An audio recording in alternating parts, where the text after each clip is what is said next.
امسال با نزدیک شدن سال نوی تحصیل در ایران که 23 سپتامبر آغاز می شود، موضوع ثبت نام خوانندگان و به کار جلب کردن آموزگاران از موضوع مطرح در این کشور شد.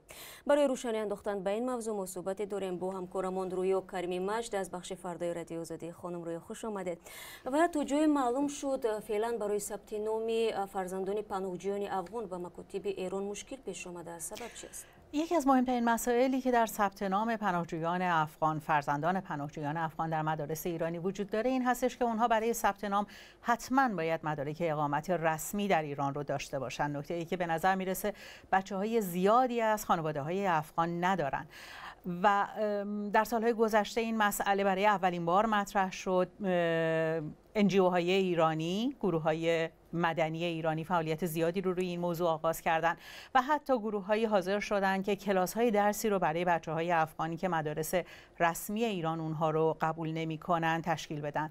اما حکومت جمهوری اسلامی به شدت با این آموزش‌های موازی مخالفت کرد و برخی از این مدارس رو حتی میشه گفت با خشونت در واقع تعطیل کردن و بخش عمده‌ای از بچه‌های مهاجر افغانی که فاقد مدارک اقامت هستن نتونستن تحصیل خودشون رو ادامه بدن. حال حاضر چقدر پناهجویان افغان در ایران هستند و سالهای پیش هم به همین حد مشکل بود این مسئله؟ آمار رسمی که از پناهجویانی که دارای برگه اقامت هستند منتشر شده، آمار اونها رو چیز حدود 1,500,000 نفر نشون میده که بالاترین آمار پناهجویان در خاک ایران رو پناهجویان افغانی تشکیل میدن. اما مسئله زمانی شکل خیلی جدی تری به خودش میگیره که ما میدونیم بیش از 3 میلیون پناهجوی افغان در ایران زندگی میکنن، یعنی بیش از نیمی از این افراد فاقد مدارک اقامت هستن، با خانواده هاشون در ایران زندگی میکنن و بچه‌های اونها از تحصیل باز موندن. چند پیش در شبکه‌های اجتماعی یک فهرست پیدا شد که طبق آن گویا زنان پیرانسالو که فرزند نداشته و اونایی که نقص جسمانی دارن حق ندارن که در مکتب کار کنند. تا کجا این مقررات واقعیت دارد؟ واقعیتش اینه که این فهرست بر روی شبکه رسمی آموزش و پرورش قرار گرفت، اما اینطوری که مقامات آموزش پرورش میگن هیچ وقت به طور رسمی اعمال نشده و اجرا نشده. جزئیاتی که در این فهرست اومده جزئیات بسیار تکان دهنده و تبعیض‌آمیزیه، از زنان نابارور تا افرادی که حتی خال گوشتی بر روی صورتشون دارن ممنوع شدن از استخدام در آموزش و پرورش و ایفای نقش به عنوان معلم.